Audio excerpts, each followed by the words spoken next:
Welcome to the Clinics on Video, filmed live before standing room only audiences at the National Model Railroad Association convention. You are about to see how easy and fun it is to create remarkably realistic scenery by using a system of products. These products, developed by Woodland Scenics, are available at your local hobby, craft, or variety store. More information about them is at the end of this video.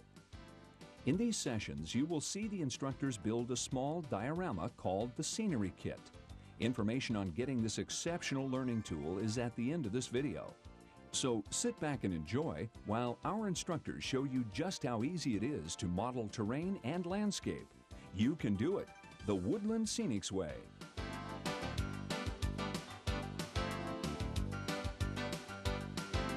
I'd like to welcome you to the Woodland Scenics Terrain Clinic. I'm Fran Hale. And I'm Miles Hale. We both work at Woodland Scenics, and we're here today to show you some techniques of working with the Woodland Scenics terrain system, using the various products in the terrain system. So we're going to get started this morning on some terrain system products. Okay, what Woodland Scenics has come up with is the Scenery Kit, and Miles is going to hold up a box over here. Okay. This is what the Scenery Kit comes in a box like this, and it's a selection of Woodland Scenics products that is a learning tool for you to learn how to do scenery modeling. And it makes into a 10 by 18 inch diorama like we've got here. This is a completed diorama that it makes into. Now it's got a complete instruction book. It's got a complete 16-page instruction book in the kit that shows you just exactly what you need to do to create the contours and do the landscaping and the terrain work to create this diorama. Now this is pretty much what we're going to be working on while we do the clinic today. All right, you want to hold that up a little bit? Not only a chance for them to kind of learn the scenery products that are available in the kit, gives a not wide representation of the Woodland Scenics products, also gives you a place when you're done that you can display your favorite boxcar, rolling stock, engine, whatever. Okay, the first thing we're going to start with are the hardboard sides. Now in the kit, the hardboard sides come in the kit. They're already pre-cut for you, and the instructions will tell you to put these together with white glue. Now we're going to cheat a little bit here this morning because we don't really have time for glue to dry, so we have some Velcro on the pieces, and we're going to put them together with the Velcro. Yeah, I've kind of cheated and I've put some extra blocks on here because of the Velcro, but I want to show you the way that we recommend that you do this. Take another piece of the Scenery Kit or whatever, put it on here. This is cut nice and square, so you can put this piece up against it. And then I can take one of my blocks, run it up here and glue it on, and it'll be flush with this bottom edge down here, and it'll go on square. So it gives me a nice beginning, and I can put all of my blocks on my two end pieces that I need. Now again, I've used more blocks than what you will, but I'm trying to do it with a little Velcro. And after you have those on, you just simply stick the two side pieces on the back. Add the front, and they give you a pre-cut piece of a little thicker board here for the track board, and you put that on, and it makes into a nice structure. It actually makes into a little module, so that you get the idea that if you had a module railroad that you were working with, or if you had L-girder or whatever your bench work was, this is kind of the beginning that you'd start from, what your layout would look like when you were starting to do your contours. We've got one that we've got pre-put together down here that's been glued together already, and we're going to bring that up and we're going to use that here today as we work on the glue, huh? Well, we're in a hurry, right? Sometimes in shipping glue falls apart. Just like we did a little earlier, we're going to create some terrain contours, and we're going to do pillow shapes. We just wad those up. Again, just to kind of get an idea of where the contours are going to go, you can kind of mess with them a little bit, make it kind of fit the way you want it to go. The pillow shape works kind of nicely because it stacks up well. And all we're using here is just newspaper. This is newsprint without any newspaper on it. It's one of the cheapest, easiest ways to go. Now, there have been a lot of different things that have been done in building terrain contours over the years. There's been a real evolution in building terrain contours. Probably most of you know about the using the wooden contours, the wooden profiles with screen wire. All right, we've got a board up here we'll show you. Prop for that. All right. The wooden profiles where you use the screen wire right here. All right. And this is plaster cloth then applied over it, and this is the paper towels dipped in lightweight hydrocal, the Woodland Scenics hydrocal that weighs about half as much as ordinary hydrocal or molding plaster. This has been to a couple of shows over a couple of years, so when we're finished with the clinic, be sure and come up and give it a tap and see how strong it is. It really makes for a nice base. anything that you're comfortable with, any technique that you're used to using, we've probably got a product that fits your technique and the way that you'd like to work. Now, a lot of people these days are doing styrofoam contours, styrofoam scenery contours, and we've got a kind of a demonstration board here to show you some of this. Get it up there a little bit. The key to using a lot of the Woodland Scenics products on styrofoam is just roughing up the styrofoam a little bit, taking a file or something, rough up that styrofoam. Now, we've got several products that you can use with this. Right here we've got Flex Paste, which has been painted on to the styrofoam to make a hard shell. It's a nice flexible paste type product, makes a good base for your scenery.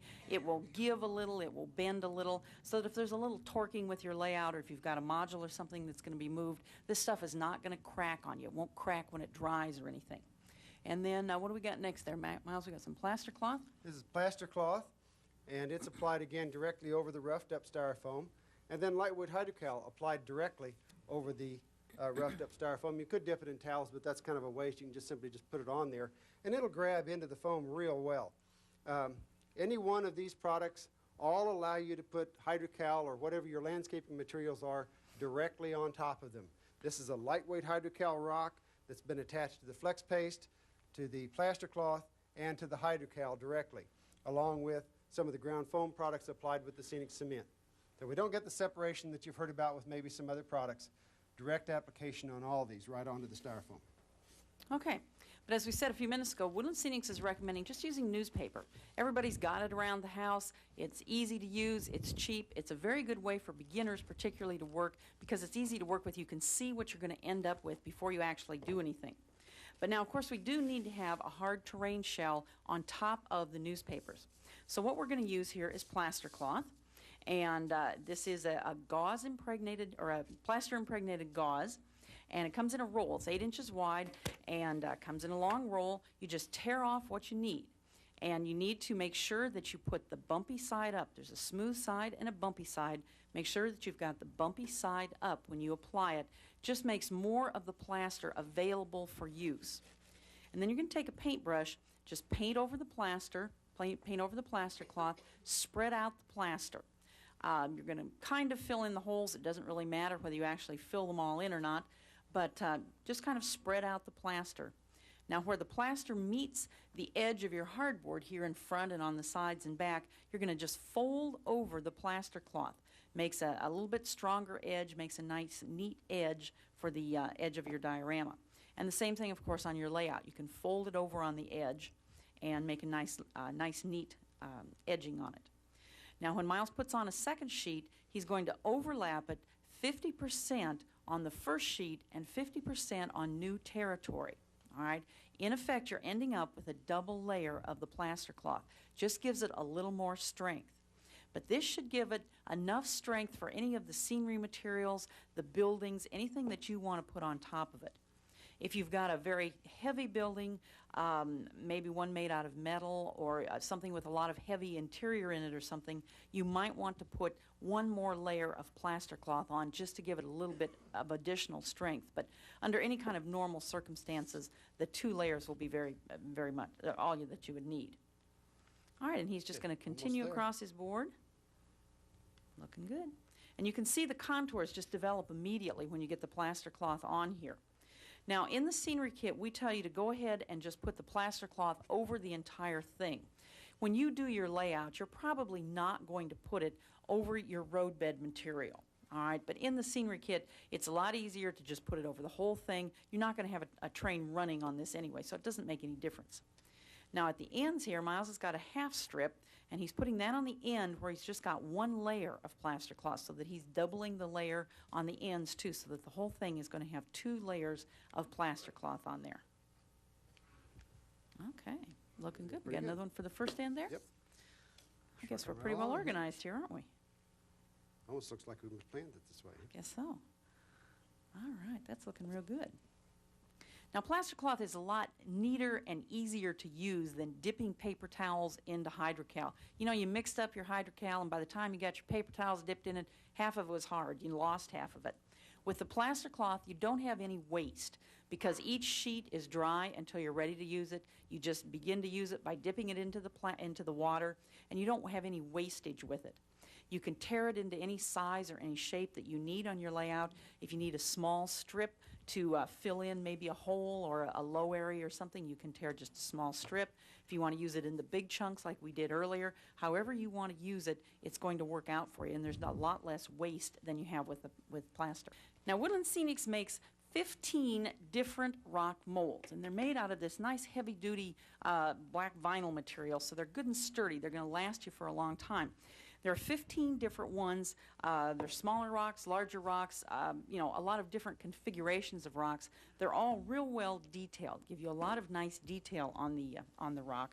And what we're going to do is use the lightweight hydrocal to pour the rock mold, and Miles is going to start mixing some of that up here. And anybody go see the Harlem Globetrotters? Anybody believe this is not water in here? Just checking. Just checking. okay, now on the packages of lightweight hydrocal, and then also in the scenery kit, you're going to get exacting instructions on how to mix up the lightweight hydrocal, so you don't have to guess at it. But for right here, we're just going to kind of play it by ear and mix it up to what looks pretty good. It's a faster way to do it for the clinic.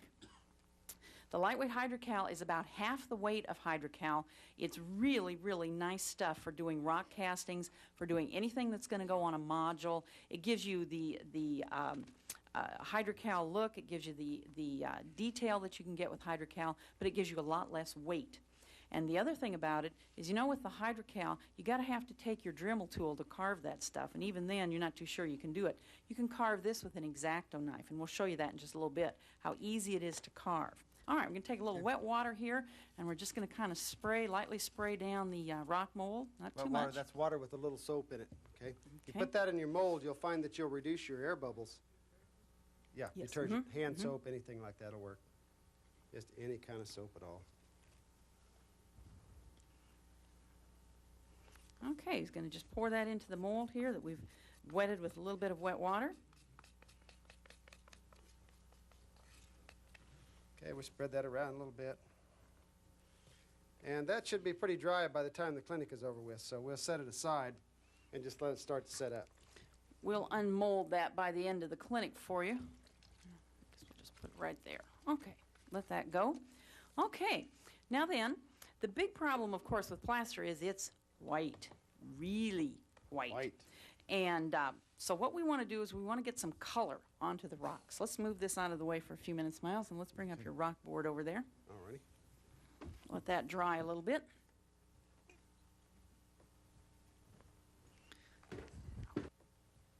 Okay, the first thing we want to do is we want to get these rocks onto the area that we've got set up here. This is just a little demo board that we've got that we're going to show you. Okay, more hydrocal time. Okay, now these are rocks that we have pre-cast in the lightweight hydrocal. These are from some of the different rock molds that Woodland Scenics makes. And this is kind of a nice rock wall that we've got going here. And we've already put these rock castings on, but we're going to put a few more rock castings on the top. Now, one of the things that you can do when you use the lightweight hydrocal, what we suggest you do is just make your rock castings, let them dry like this, and then just take them and kind of fit them into the hillside, see how they're going to work. All right, this Make one all looks kinds of bricks, right, that you can work like from. it works maybe kind of right here, and maybe that one would fit in pretty well kind of over in here. You don't suppose the numbers are helping you at all? Maybe the numbers would help, yeah. Then what you want to do is you want to number them on the back, all right? It's kind of like working with brick, all right? And get these things ready to put on. How Now, do you do that? anytime you attach plaster to plaster, everything needs to be wet. So we're going to take these rock castings and we're going to just dump them in our bucket of water here and let them soak for a couple of minutes. And then Well, we're going maybe they won't soak long. all right, we're going to take them right and get some water up here. This has got to be wet. What do I got here? This is for it. That's good. It's on this side. I got my plaster a little dry, so the proportions are in the scenery manual and in the instructions for the scenery kit on how to do this. So you're going to get your proportions kind of right on the money. Exactly right. But 5 up here. I've got mine a little dry, so it'll go a little quicker for us today. There we go. What you been need more on the side over there? It's dry, okay. Okay. Oh, yeah. Okay. Okay, there we go. Bad. Looks Now, good. where I've got the gaps in between, no good, right? So what I want to do is I want to take that plaster and I'm just going to smear it right on the front. Just smear it on there. Now this would not be the way that you would normally maybe think of putting rocks together. And normally if you had a little soupier mix, you'd probably let this ooze out in front, but I'm going to cheat a little bit. I'm going to help it along because I got such a dry mixture on this. But we want to try and get that plaster down in there in the joints, because about the time that I get it on here, I can take a water bottle and I can come back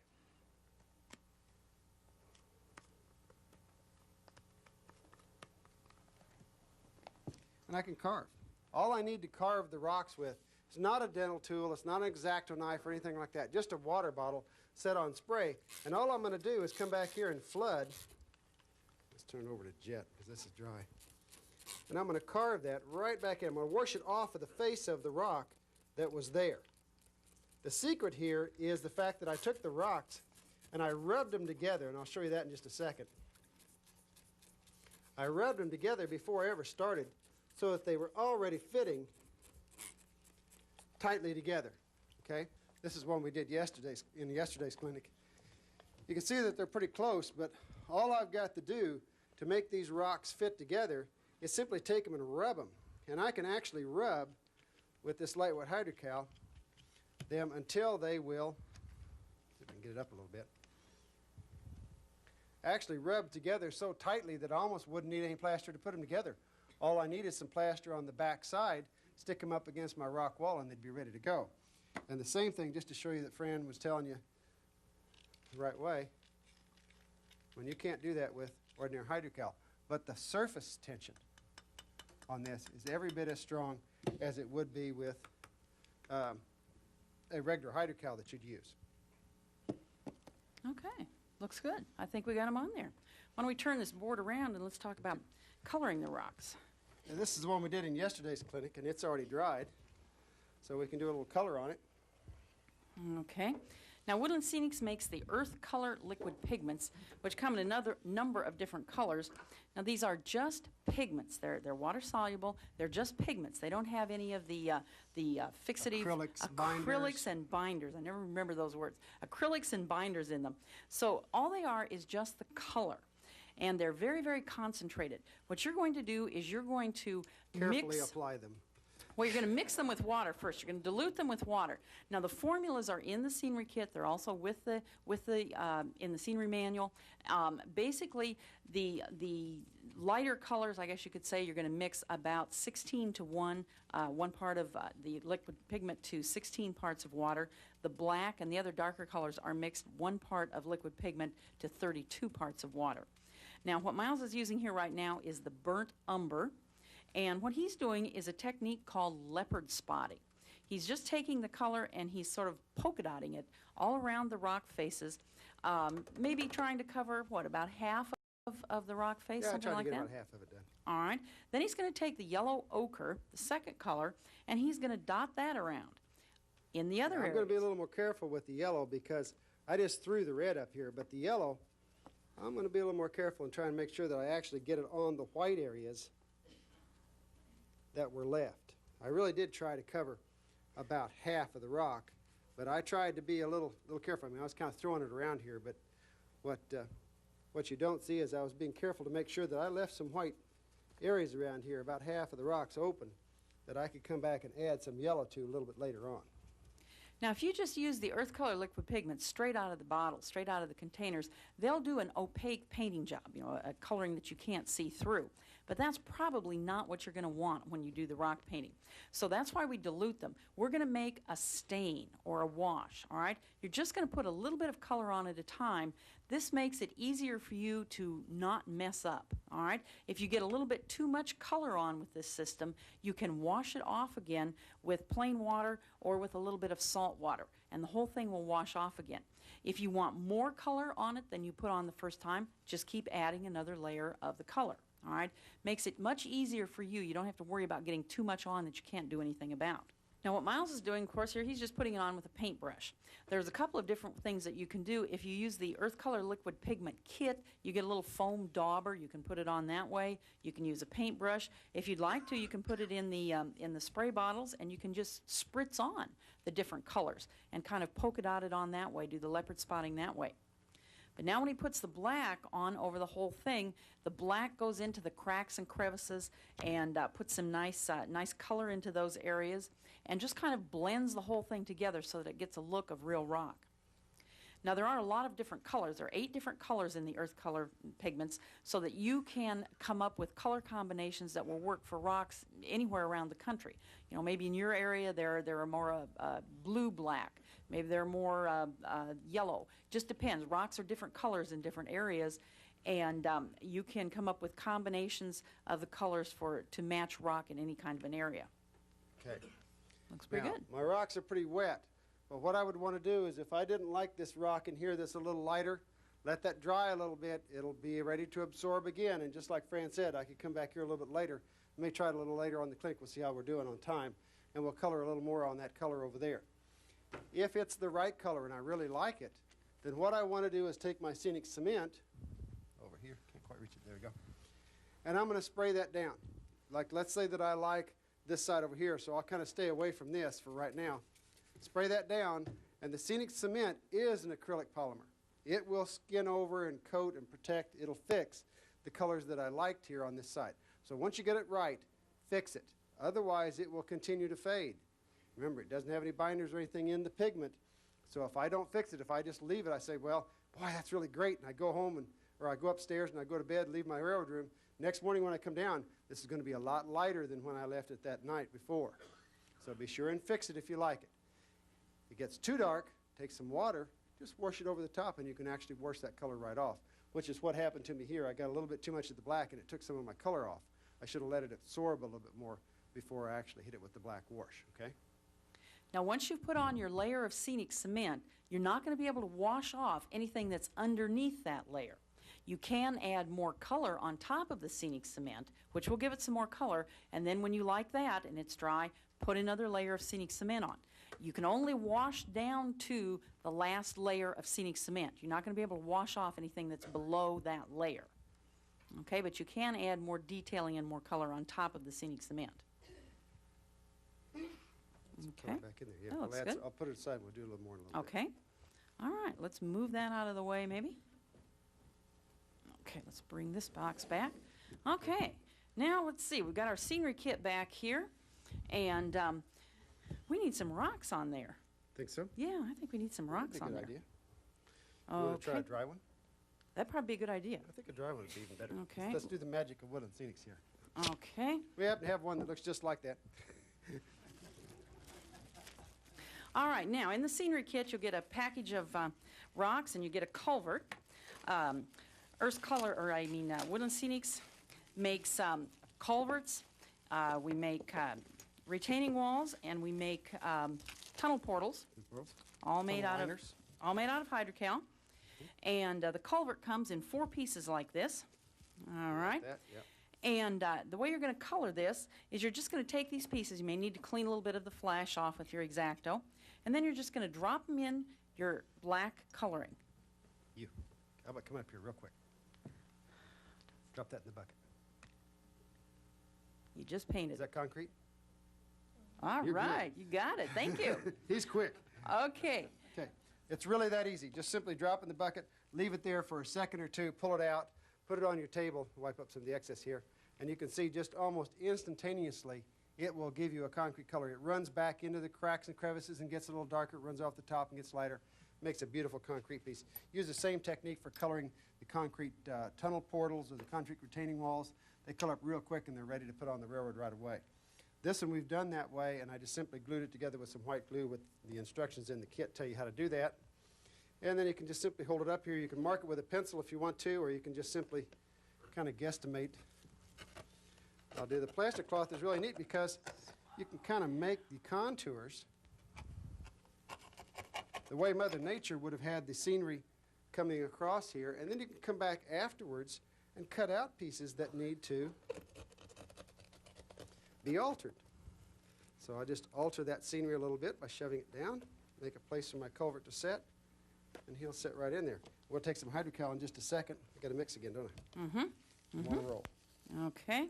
Now, the rock castings that are in the scenery kit are from the random rock casting, rock mold.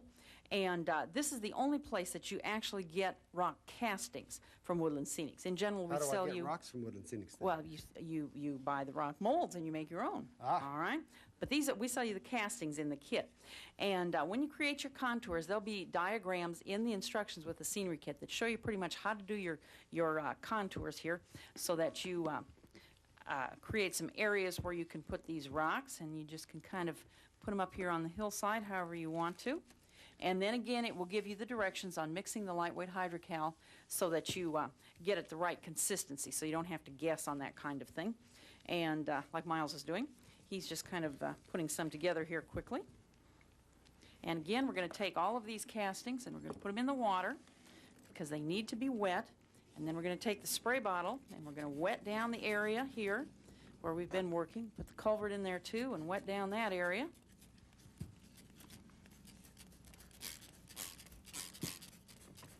Okay.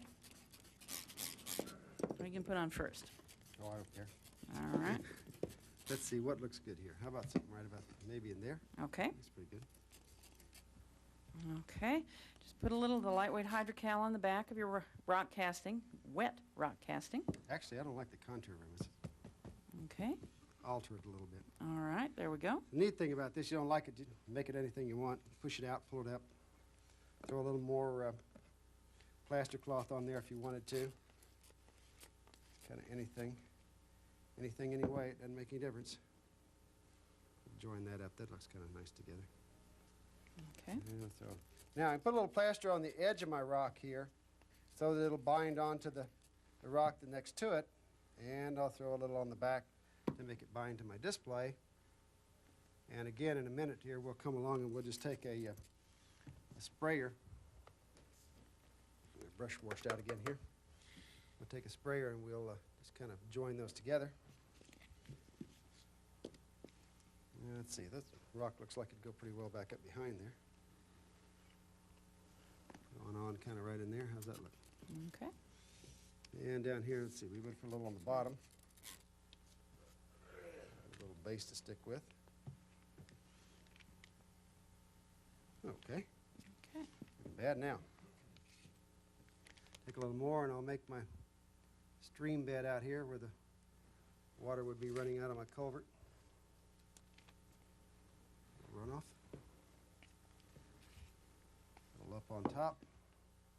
Now, Miles is using some of his extra lightweight hydrocal to fill in around his culvert and around his rock castings. You should have plenty of the lightweight hydrocal in the scenery kit to do this with. If you'd like to, if you've got some of the plaster cloth left, you can tear small strips of plaster cloth, dip those in the water, and those can be used the same way to fill in gaps that you've got around the rock castings or around the culvert. What you're trying to do is just blend the whole thing into the hillside so it looks like the rocks have actually grown out of this hillside, that they're actually part of the hillside. You don't want any big gaps around them, or you don't want it to look unnatural, like they don't really belong there. Looking bad. Okay. Yep. You going to carve that a little bit? Oh, yeah, why not? All right. Add a little more right in there. Okay. Not too bad.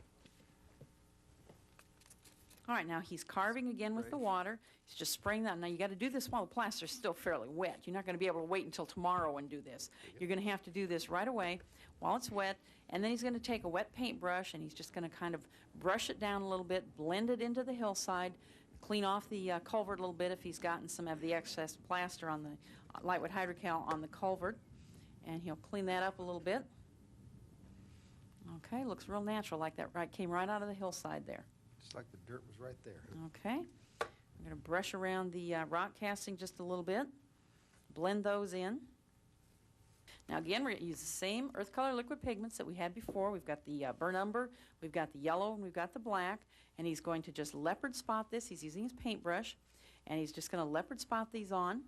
You can use a foam dauber. You can use a little square of foam. You can use, like I say, you can put it in the spray bottle and you can spritz it on from the spray bottle. Any way that you want to do it is going to work. What are we doing here, Miles? That's not quite dark enough for my, you all right? Yes? Dark enough for my choice here. Okay. He's going to add just a little bit of additional color here.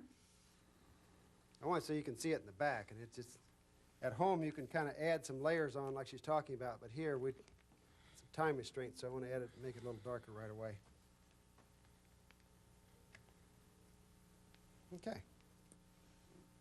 A little yellow in the other parts where they were white.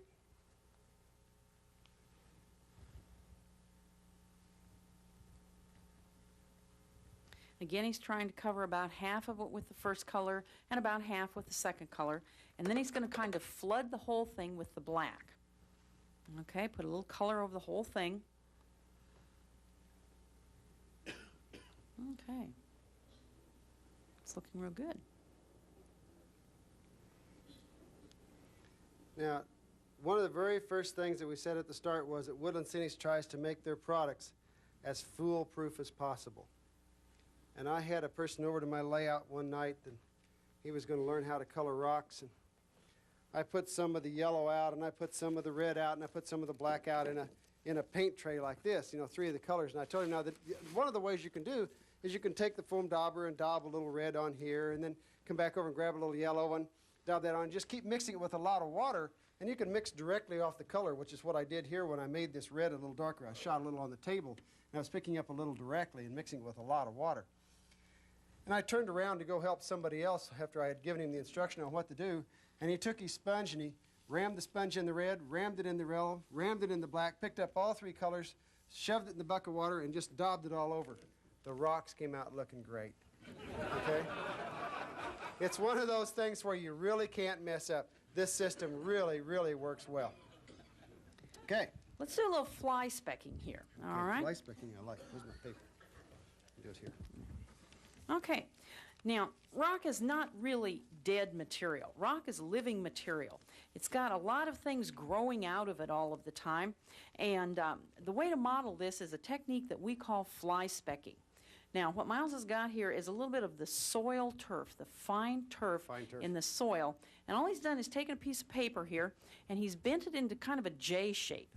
And then he's going to hold this down by the rock faces here. Now these are still wet with the liquid pigment on them and the water. Normally I'd stand behind, but that would block the view for you all, so I'm going to do it from up above this way. And he's just going to puff down onto the top of this piece of paper, and it just lightly blows a little bit of the foam onto the face of the rock. It really gives it a texture that you don't get any other way. Okay. It models the dirt, the crud that grows on the rock. Now, if some of you are modeling eastern railroads where you have a lot of moss on the railroads, use the green foam, some of the green colors of foam, and do the same technique, and it'll put the moss onto the rock and look really, really nice. And another thing that'll help that mossy look, too, is we're about to put some brown undercoat on this contour material to give it a kind of an under base coating coloring. If you use some of the green undercoat, which is also available, it works real well. Mix it, really dilute it down about 32:1, and just let some run on the front of the rocks, and it'll give it a nice green cast. Okay. Now the next product we're going to use here is the earth undercoat. This is part of the liquid pigment system. And what we want to do is we want to put just a little bit of color onto the plaster. Later on, of course, you're going to be putting landscaping materials on here, and you're going to be putting color on with that. But the earth undercoat just puts a little bit of color onto your plaster. That way, if you don't get total coverage with your turf, or if some of it gets rubbed off a little bit or something like that, you're still going to have some color, and you're not going to have just the white plaster showing through. Now, the earth undercoat is also very concentrated. It's like the other liquid pigments. It's very, very concentrated. So he's not putting very much on here. He's using more water than he is anything else. And you don't want to put an opaque coating with this thing. You don't need to do that. You just want to put a little bit of color on. Just kind of spread it around. You don't need it real even. It doesn't make a whole lot of difference with just putting it on real water even. And that little bit will spread all over everywhere. It'll take but about 2 or 3 squeezes. You can do this whole base piece with it. Just Rub some of that off, move it over there. Just want to get a nice stain, actually, not a paint. Just a staining. And again, all of the products now that we've been using on here, these are all included in the scenery kit. So when you purchase the scenery kit, all of the things that we've used this morning on this little diorama, those are all included in your scenery kit for you. All right, why don't we put that out of the way and let it dry, and let's talk about a few other things. This is as far as we're going to go on the scenery kit in this clinic. Now, the next sections of the scenery kit are the landscape sections, and we'll pick those up in the next clinic. But we have a few other things that we want to talk about and want to show you here, so we'll move a few of these things out of the way. All right. One of the things that Woodland Scenics makes is the tunnels and the retaining walls, along with the culverts. These are all hydrocal castings, and you can do some really, really nice things with these castings. Now, Miles is bringing in a little module here that we've built up, that's got, of course, some of the rock castings from the rock molds on it, and then it's got a tunnel portal, and I can't remember which one we got on there. We got concrete? Concrete tunnel portal, and we've got some of the concrete retaining walls on here. I'd put it on my railroad. I would too. Looks good to me. Of course, I built it, so that's true. All right. Okay, and then he'll show you, if he can. If you look through here now, I think you can see that there's actually a tunnel in there. Actually, a place where the train could go through, and you can actually see the rock kind of down inside. And the way we did that, we turn this around on the back side where you can see. It's kind of a cute little trap door right here. But this is a mold that we sell that allows you to make half of the tunnel per casting. And the mold is really kind of neat because you can make it both single and double track. There's a little flap that folds in here. If you cast it like it is right now all the way across, you'll get half of a tunnel liner for a double track main line. If you fold this in and only cast from here back this way, you get a single track wide half piece. You put the pieces together with a little of the plaster cloth over the top to hold them together. That's what my hinge is back in here, is just one little piece of plaster cloth. Attach some of the others so they're solid, and you can hinge a few of them so you can get in there and do track maintenance and work on it. Or you could make it into a U shape and just set it in there in your tunnel, and where you could take it out and then work on your track. It gives it a real nice look, though, because it looks like you really did carve your tunnel right out of the solid rock scenery that you've made on the front of your layout. Okay, you think this rock mold's ready to unmold? Probably. Let's see. Go for it. Move that out of the way a little bit. You get the mold. Okay. The light, you'll just have to, it depends and how damp the air is and a few other details like that, just how you mix the plaster and all. But it should set up in about 30 minutes or so, and it looks like we've got this thing in pretty good shape here. Well, very nice, very nice. Okay. We'll put that up here, and you can come up and take a look at it at the end of the clinic if you'd like to. But that's how easy it is to make the rock castings with the Woodland Scenics rock molds. When you pick this up, you'll notice that it has a little weight to it. Here's the one that we did that I carved on yesterday. You'll see that it's getting much lighter. After about 3 days, this will lose all the moisture out of it, or at least a great deal of it. It'll dry down to room humidity, and this will weigh literally about half as much as a rock the same size and out of the same mold that I would have done out of regular hydrocal. Let's show them the scenery kit again. Scenery kit. All right. Woodland Scenics feels that the way for you to learn scenery is to actually get in there and do it yourself. And that's why we've come up with the scenery kit. We've put all of these products together, plus the complete instruction book, and to give you the idea and give you the experience of doing the scenery yourself. And then the other thing we've come up with is the scenery manual. Got one of those over here, too. This is a 160-page book, and that gives you all of the information on using all of the Woodland Scenics products, gives you a lot of ideas on doing scenery kind of start to finish. Yep. And it's good for beginners. It's good for people who've done scenery in the past. It just gives you a lot of information. We'd like to invite all of you to come over and visit our booth in the train show over the next few days. We'll have a lot of the Woodland Scenics products available over there that you can take a look at, and we'll have some things for sale over there. We'll be available to chit-chat to you and talk to you about any questions you have or anything you want to tell us about how you use the products or new products you'd like to see.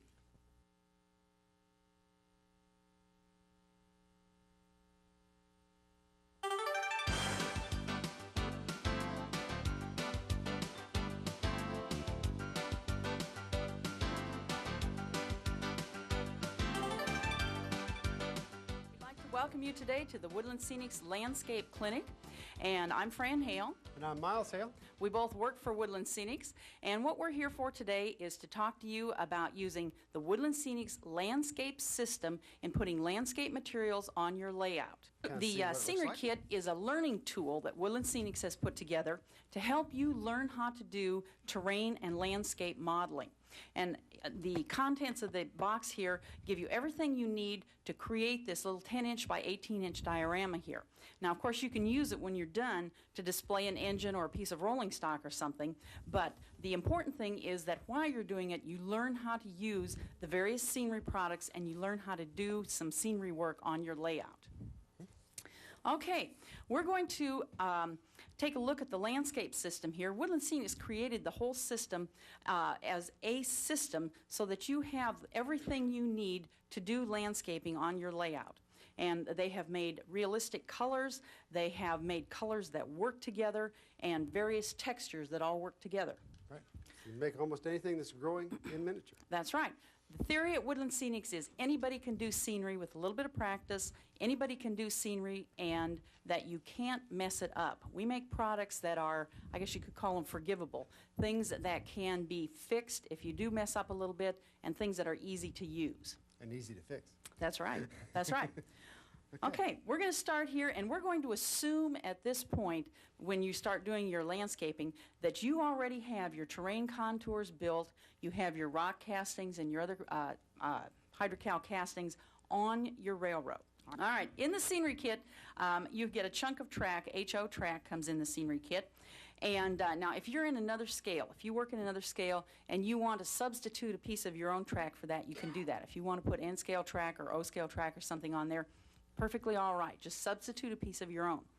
Now, what Miles is doing here, he's going to attach this track with some of our Hobby Tack adhesive. This is our new adhesive. It's a contact type adhesive, and it's got a brush in the lid here, so he's just brushing some on the back of the track piece.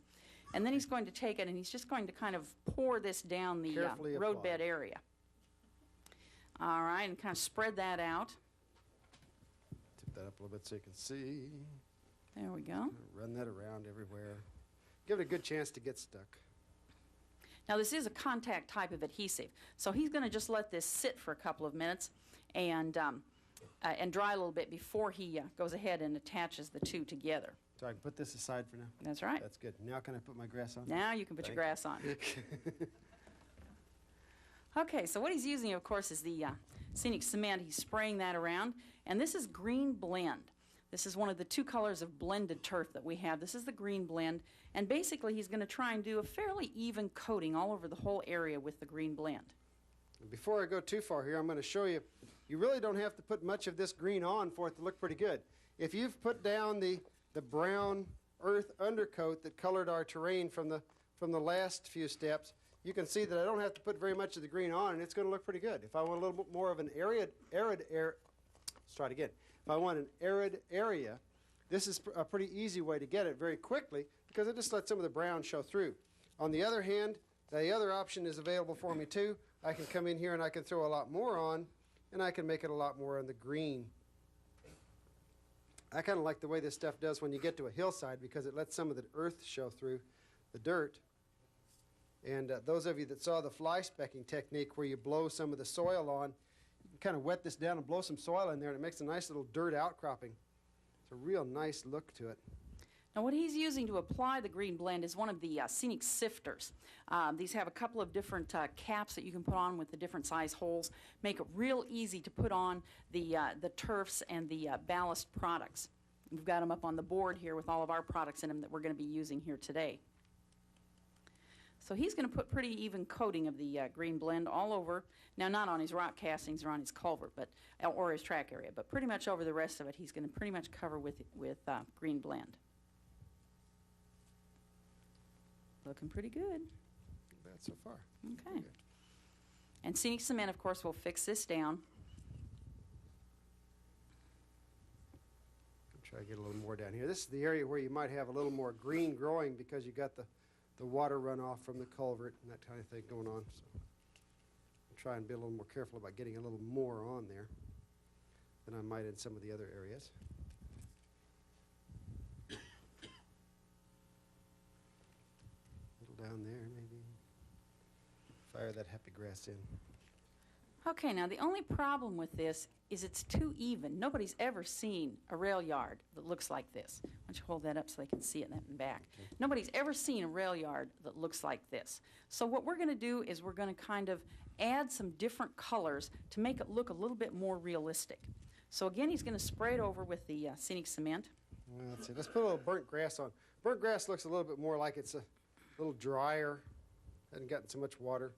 So we'll throw that around in there. And up on top. Now, once you do that, though, if I don't put any at all down low down here, it's going to look kind of weird. The eye will pick up how much of a big variance there is between the area up here on top where it's dry and this down here where it's wet. So I want to just put a little bit, just a little blending, a little bit of a shake on there, just to get a little bit. So my eye doesn't see that there's too much of a difference. There's a difference, but it's not real stark. Okay, I can do the same thing with some of the other colors. Maybe I want to throw a little earth up here. It'll look a little dry, like a little brown patches around different places. And again, just a little bit down there. A little yellow grass up here on top would be good. A little highlight. And again, a little bit down there. We might have some weeds down there below the culvert that's a real well-watered area. Greener. You'll want to take a look at your terrain contours. The higher areas are probably going to be drier. The areas around water areas and maybe below culverts are going to be wetter areas, and they would have the greener colors on them. So a lot of the weeds down here, just a little up on top. Just reverse it, okay? But you want a little bit everywhere. Think that track's ready to put down? Well, it might be, but let me cheat a little bit. I want to do one thing real quick. Oh, you're going to do some fly specking. I'll do a real little quick. That's all right. We got this hillside right here, and I was talking about making it look like a dirt outcropping. We'll do a little fly specking on there to show you a different way that you can do the. All right, what he's done is he's taken a sheet of paper, he's just kind of folding it, bending it into a J shape, and he's put a little of the soil turf on the bottom part, and then he's just going to puff down that top area and just lightly mist that turf onto the rock face. Now he's putting it on with scenic cement. Just adds the dirt and the growth that is on any kind of a rock area. Okay, then we can take the track. I'll hold it up again here in a second and show you. Press on, that's kind of dry. Now I got a little of the dirt down here where the track's going to be. The ballast will take that out, and then you'll have a little starker piece that'll look a little bit more like the dirt outcropping there. Okay. Okay, let's have some ballast. Do a little ballast, and we'll really make it look good. Now what he's using here is the gray blend ballast. Woodland Scenics makes a number of different colors of ballast in a number of different sizes.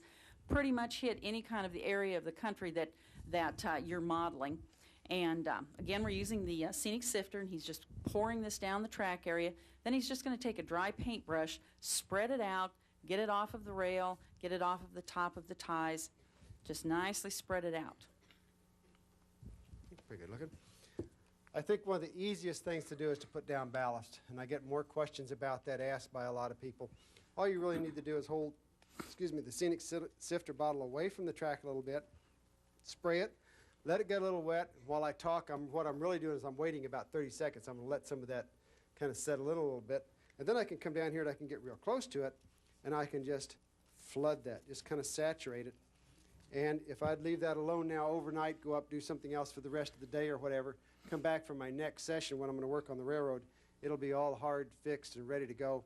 I can take maybe a brush or something, clean off some of the track, but it really looks pretty good, just like that. Okay? What I've done actually now, once I put on the original green undercoat here, was I came back and I blended. What we used to blend is burnt grass. Very good.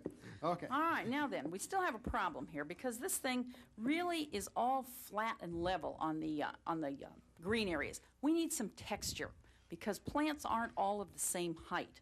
So what Miles has got now is the coarse turf. All right, and he's just going to sprinkle this around. This represents the next layer of weeds and plant growth. Now what I'm trying to do here is keep them together in groups. I'm not trying to make individual clumps of them. If I make individual clumps, my layout may tend to look kind of polka dotted. And weeds, I have to give you my weeds and family story here. Weeds are like families. They're some of the best families we know. They take the older members of the family and they kind of support them in the middle, and they raise them up and they hold them up. And the younger generations are kind of around that, and they don't let the kids get too far away. Okay, they like to keep them all in tight together. So you're better off when you begin to make weeds and to make plant growths and things like that, keep them together so that the color and the texture are kind of all in one area. Don't spread them out and put little bits here and there if you can help it. Okay, so I put some around here of one color. I can put some other color in here. This is kind of an arid, kind of burnt grass type color. And I'll put some of that around. Now, it doesn't look too bad, except that I went to a lot of trouble to blend with my burnt grass a minute ago on all of my turf that I put down. Now I've put this down, and now this to me, and I hope to you, looks kind of stark. It doesn't look like it's part of the grass that it came from. So what I want to do is I want to blend it. I'm going to take a little scenic cement, and I'm going to fix that so it didn't go anywhere on me, for starters. And then I'm going to take burnt grass. Burnt grass. And I'm going to barely sift over the top of that. And you can probably just see it change right before your eyes. It's almost literally magic. But it will blend that right back into the background. It gives it the feel now. Now I have the feeling on top of this new that I've put on that it really is blended back in, that it's come from the grass material that was back in behind. Okay? So very important, most important thing that I can probably get across today is blending. Okay, but now those aren't really very big weeds. We need some bigger weeds. Bigger weeds? How about some clump foliage? That'd be fine. Okay, I think you have it over there. I got this Clump over foliage is another ground foam product from Woodland Scenics, and it comes in clumps, all right? Yep. Small, various sized chunks. You can just take it out of the bag, use it the way it is. You don't have to do anything to it, all right? It's already ready to use. And mine's settled a little bit, so I'm going to break it up. But normally you just take it right out and use it. All right, you're going to attach the clump foliage with the hobby tack adhesive. Now, when you have a dry layout that you're working on, you would just paint it on with the lid, with the brush and the lid. Miles is working on a real wet layout here, so he's just going to kind of pour it on, and then he's just going to put some of the clump foliage into the hobby tack that he's poured on. Okay, so we got a little texture down there. Let's get something that's a little drier looking. Got a little different green here. Put it up on top. There are 6 colors of the clump foliage, including a fall mix for those of you that like to do the fall scenes. So you can pretty much use any kind of a color that you need. Now, we'll show you in a little bit. We're going to also make trees with this material. And it's really a very versatile material. You can use it for a lot of different purposes. It's good for any scale. Doesn't really make any difference along that line. And we're putting some nice growth here above our rock outcrops. We've got some down below the culvert there. Pretty good, just like that. Okay, all right. But I'm polka dotted again, huh? It's a little too bright. Doesn't look like it came from what's underneath. So maybe I can do it even holding it up if I can hold it steady enough. Wet that a little bit. And burnt grass. Burnt grass. Very good. You'll take home something from this clinic, right? That's right. That's right, that's right. Okay, but literally, a change before your eyes. Okay. Okay, now the clump foliage is the material that we have in the scenery kit. That's one of the newer materials that Woodland Scenics makes. But we have some other materials that you can use for similar kinds of modeling. One of those is foliage clusters, which I think you have over here. I have that over here. Again, it's a ground foam type material, but it comes in larger chunks. Jugglable. Comes in larger chunks like this, and she gives me the same look when I want to juggle the eggs out of the refrigerator. What you're probably going to want to do with the clump or with the foliage clusters are tear them up, all right, into the size pieces that you want to use. And looks like Miles is going to put a piece on here. It is not in the scenery kit, but it is available from Woodland Scenics. But it does make the ground cover, the bushes, the shrubs, that kind of material. And again, you would put it on burnt grass.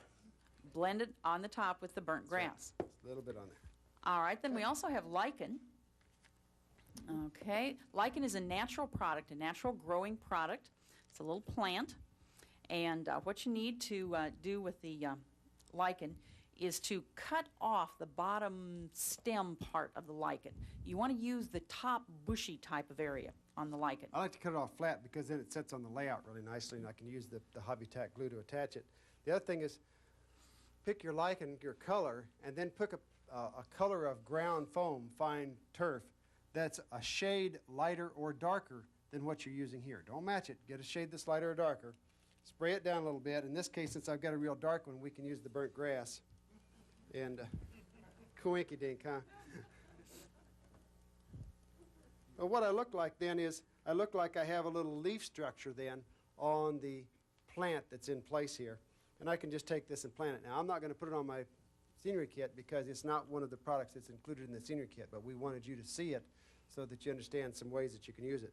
Another thing, I use the fine turf. Coarse turf, believe it or not, looks real good on top of this. Use a combination of the fine, put that on, and then put on a little coarse on top of that. It gives a nice texture. It'll give you some different looking bushes that you can put on your railroad.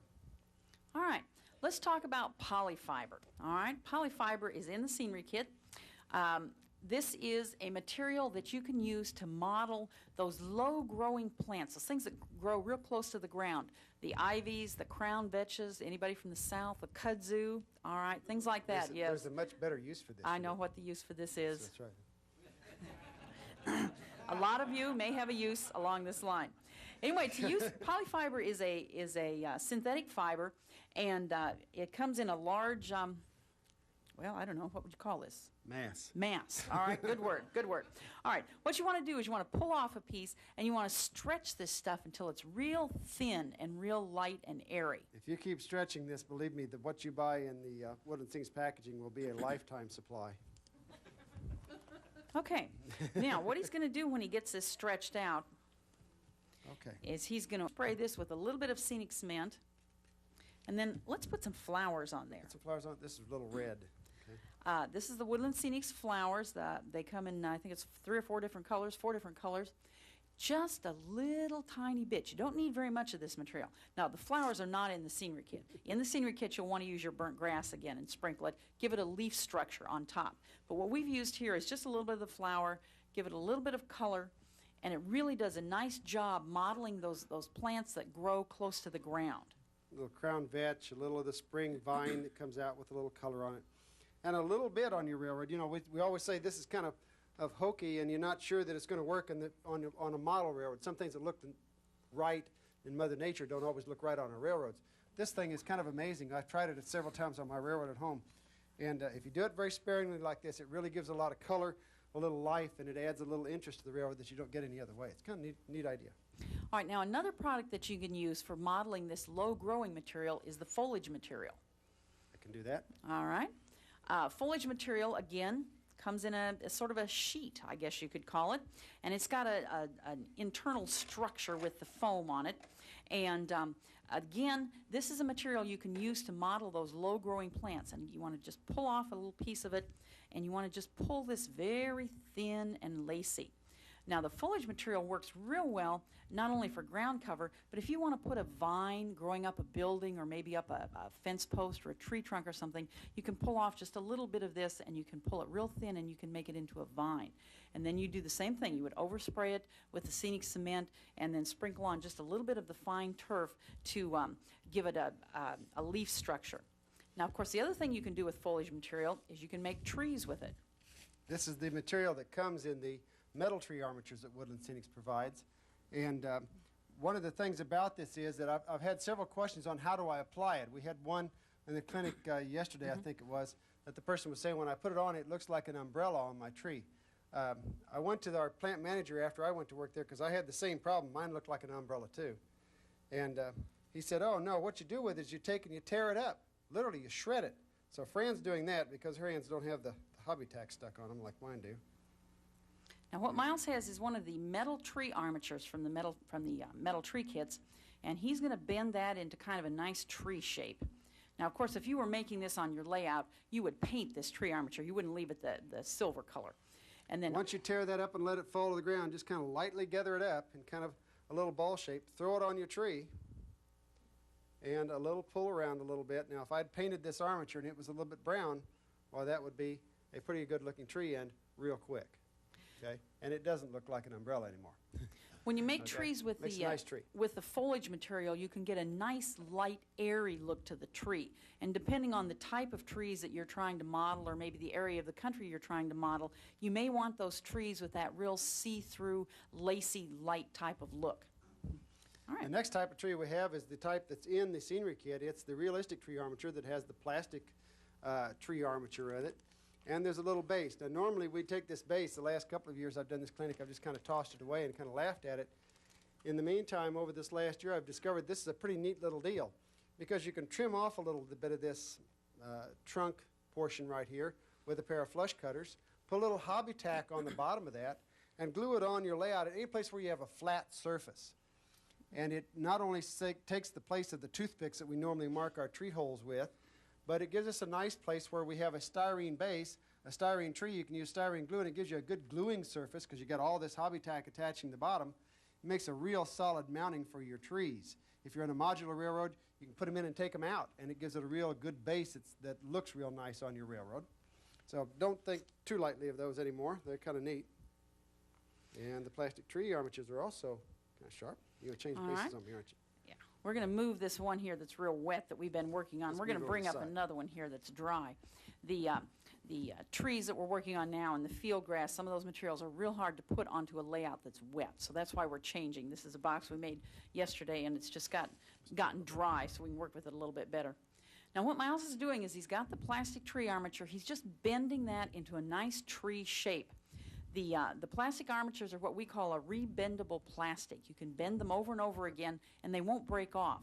So just keep bending them, experiment with a little bit, bend them into a nice shape, and then you're going to take your hobby tack adhesive and just paint that on the armatures. All right, just get it all over the armature.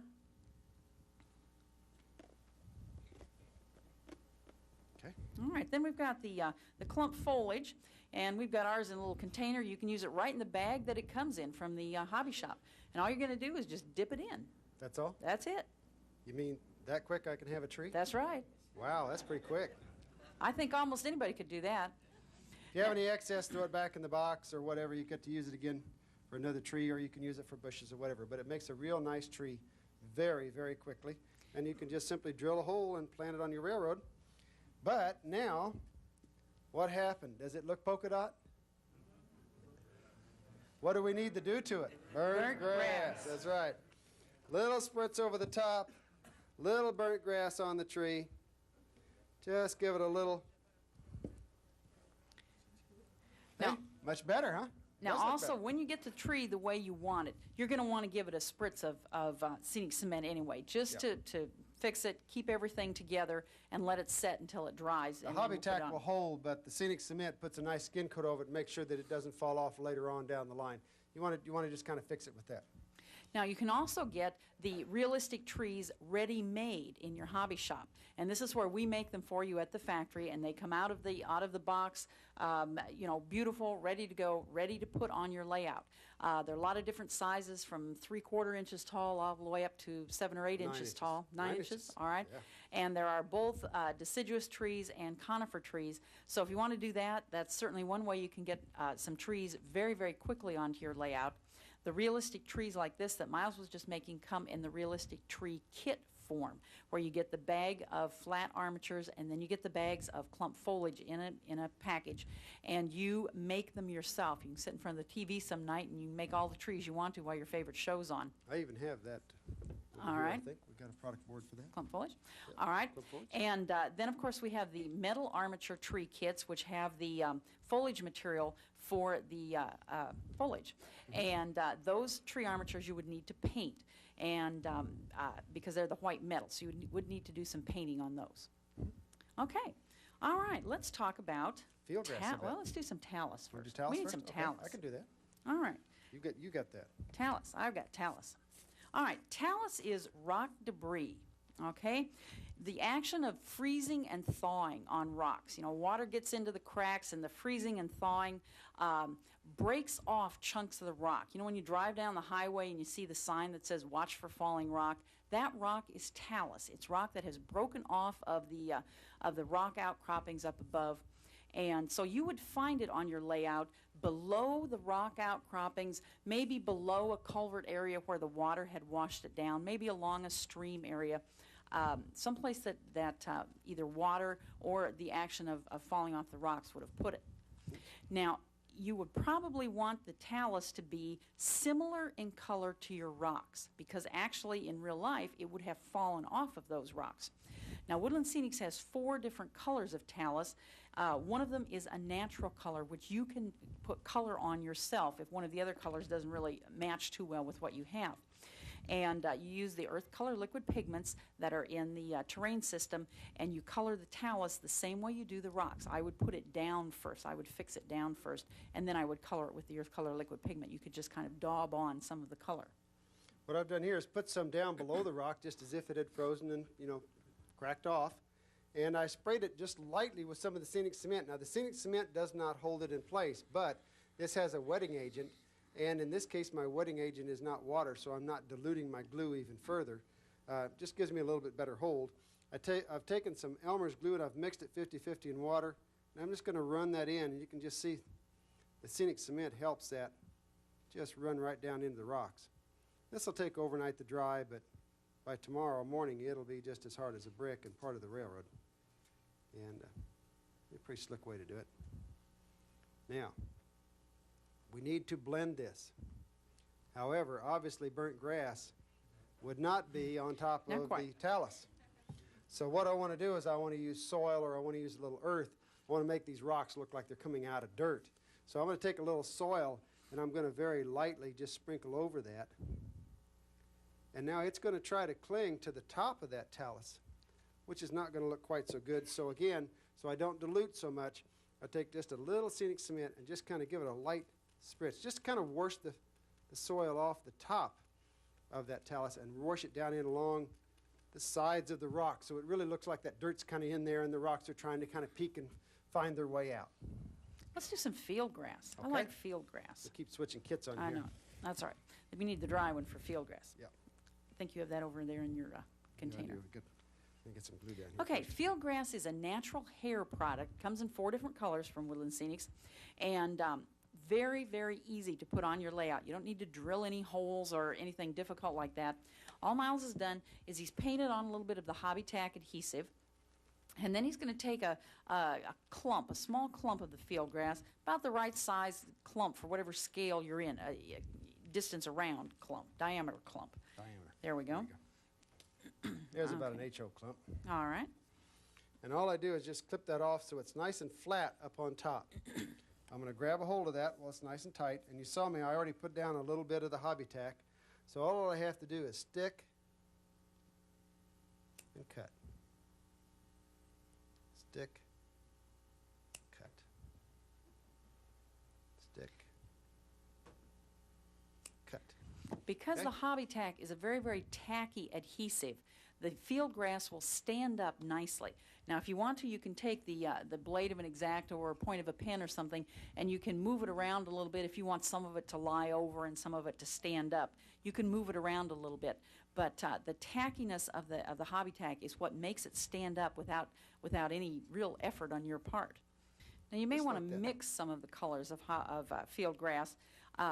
Looks like your clumps have some living grasses and some dead grasses mixed in together the way they grow in real life. And you may want to mix some of the colors that Woodland Scenics makes.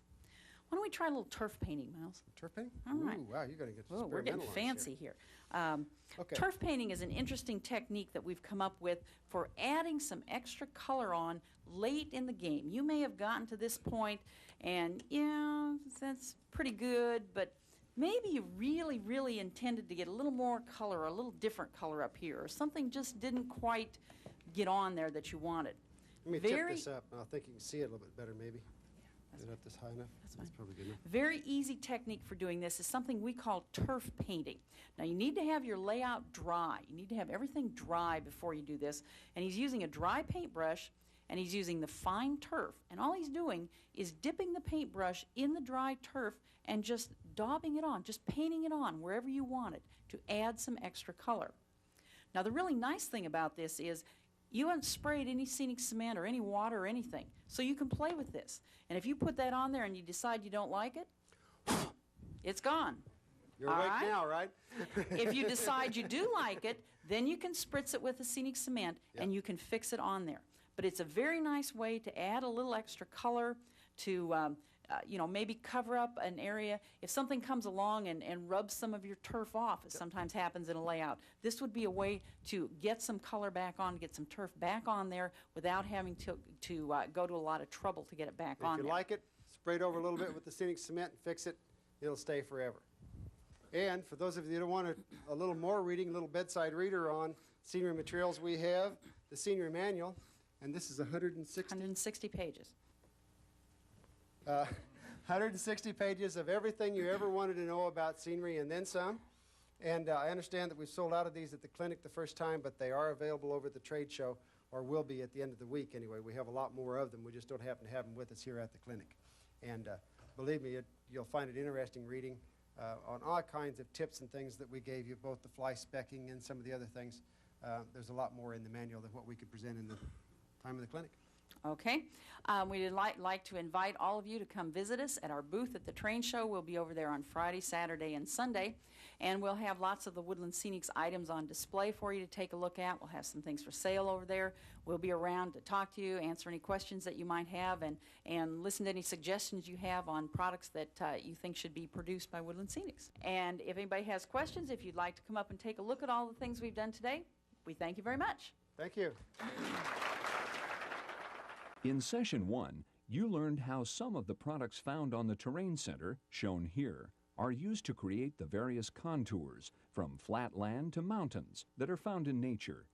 These products include plaster cloth, rock molds, pigments, talus, tunnel portals, culverts, retaining walls, and the scenery manual. In Session 2, you learned how to model the variety of colors, textures, and sizes of vegetation that surround us. The products used, found on the Landscape Center, include turf, foliage, lichen, field grass, ballast, tree kits, and landscape accessories. You saw how easy it is to use the clump foliage and realistic tree kits found on the wall merchandiser. With these products, you can create natural-looking trees from just one to an entire forest. Your Woodland Scenics dealer is likely to have the museum-quality display model. Look for it. Any doubts you may have about what can be done with the Woodland Scenic system will disappear when you see the real thing.